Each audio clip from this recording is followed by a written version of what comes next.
Sir, sino po sila, sir? Ako po si Jed Jongko. Oh, Sir Jed, anong auto para itong dala natin, boss? 94 ESI po, the ESI na naka B-Series po. Yan, ito, usapang B-Series. Okay, Sir Jed, very curious sa mga ka-auto natin. Paano ba kayo nahilig sa pag-kotse, boss?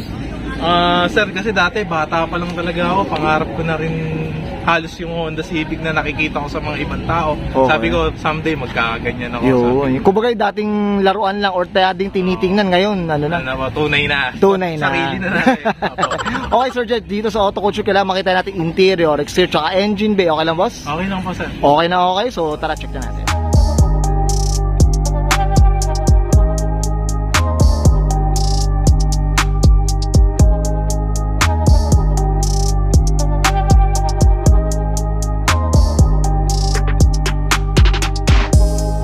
Usapang interior tayo, boss Jed. Anong meron dito? Mukhang wala. Sige, boss. Flex lang po, sir. Okay, yan. Flex natin. Gauge, black gauge. Okay, yan, oh. Ito mga koto, talagang legit to. Race car talaga to, Sir Jed. Ayan, may kita nyo. One-seater lang. One-seater, ayan mga koto. Wala na tayong laman. Ayan, oh.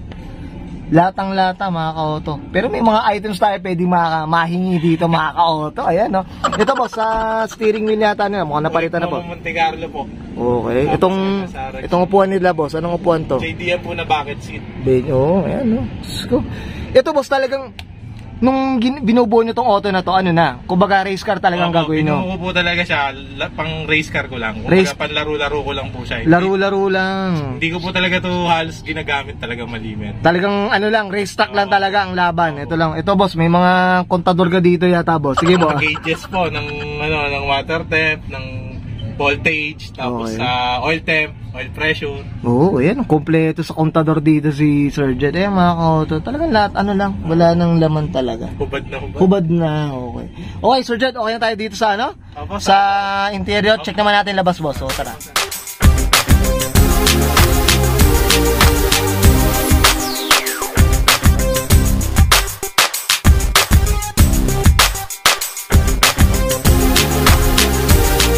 So Jed, usapang exterior anong meron dito, boss? Sige po. Puro carbon po. Okay, ayan, no? Tapos naka-Denji headlight, rig. Yan, no? Naka-fog lamps po na rig. Ito rin, no? din po. Ito, magkano na ba tong mga Denji na to, Sir Jed? Yung normal price po niya, pag bibili nyo, 23K po. 23. Mas okay ang stock sa atin, mga ka-auto. Mga ka-auto. Tama ba, mga ka-auto? So, yan, mas okay, oh. Ito, boss, yung ganito, carbon na to, boss. Ito, carbon na. Tsaka ito yung may ano na, ano? Full scoop na carbon. Full scoop din. Ito, sino bang carbon gumawa niyan, boss? Shoutout tayo dyan. Ano po? Stage 21. Okay, yan. Shoutout tayo. Stage 21 po yung carbon nyo. Yan, sana naman. Stage 21, ha? Baka naman. Okay, yan. Dito. Ayan, no, talagang ano, chin, tapos hood, fender, no? Tama ba? Ito, boss, usapang mags tayo, boss. Anong mags pala to, boss? Ito lang po, P1. P1. 15x7. Yan, okay. Yan. Alright. Ito, boss, gusto ko yung kulay, boss. Anong kulay pala to, Sir Jed? Sunburst yellow po. Kumbaga ito yung parang stock ng SR, di ba? Ito ang SR. 2099 model. Oh, yan, no? Ganda rin pala sa EG, mga ka-auto. Ano, Diyos ko. Sana all. Ito, boss, dito. Sa pintuan natin, boss. Ito mukhang ano. Stage 21 din po. Stage 21. Ayan. Diyos ko, sana naman. Stage 20.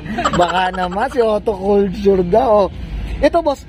Tama ba, Sir Jed? Ito napapansin ko sa mga race car, boss. Hindi sila nagre-rear disc. Tama po ba? Bakit, boss? Pag sa katagalan ng karera, yung rear disc po kasi nag-iinit. Pwedeng mawalan ka ng preno. Okay. Hindi kagaya ng drum brake, kahit todo mo yung preno, todo apak mo, talagang yun pa rin yung bibigay niyang yung pa rin na lakas ng preno. Pero kasi parang, syempre Sir Jed, akong pagkakalam ko, parang ano ba, mas mabigat ang rear disc kasi kaysa sa drum, di ba? Opo, tsaka ito po kasi weight reduction. Weight reduction na rin, tama ba? Yan, usapang karera tayo mga auto. Doon na tayo, Sir Jed. Dito tayo sa likod, boss. Ayan, ito carbon pa rin dito. Okay. Ito stage 21 din to, boss. Ayan, Diyos ko. Ang ganda rin taga ng lahat, carbon na rin. Ayan, no? Ito, wala nang bumper, boss. Ayan. Wala nang bumper na. Batman na, mga ka-auto. Ayan, mga ka-auto. Okay. Okay, Sir Jed, okay ka na dito sa exterior, boss? Okay, Usapang makina tayo, mukhang doon tayo magtatagal. So, tara, check na. Usapang makina tayo, mukhang mali. Ano ba? Sir Jed, anong meron dito, boss? Sige po. Ayan po, B20 B-Tech. Okay, sige, boss. Ito na yung parang tinatawag nilang Frankenstein. Tama ba? Yes, sige, boss. Itong head niya, ano ba? Type R ba siya? Ano ba? Type R head na ba siya? B16EG po yung head ko. Okay, yan. Ito mga ka-auto. Check natin yan, ha? Yan, Confirm mga ka-auto. Ayan. Dito boss, ano pa bang mga items mo na nandito Ito po, boss? naka-aftermarket na Edelbrock na manifold po. Okay. Magkano na ba yung mga ganito? Sir? 36,000. 36. Mas maganda talaga ang stock eh. Mga ka-auto. Ayan na. Oh, sige po. Ano pa ang... Naka-trail po na Golden Eagle. Okay. Yan, 8,000 po bili ko. 8,000? Tapos naka, ano po, FIC na 1,000cc injector. Ah, injector na. Benching ko po. Benching ko. Mga ka-auto. Diyos ko. Ito boss, pero sa internals, Sir Jed, may napalitan na rin ba? Lahat po sir, after meron na. Okay, yan o. Ito dito. Ito boss, sa mga to, nakita ko may ano pa. May headers tayo dito boss. Ayan. Alpha.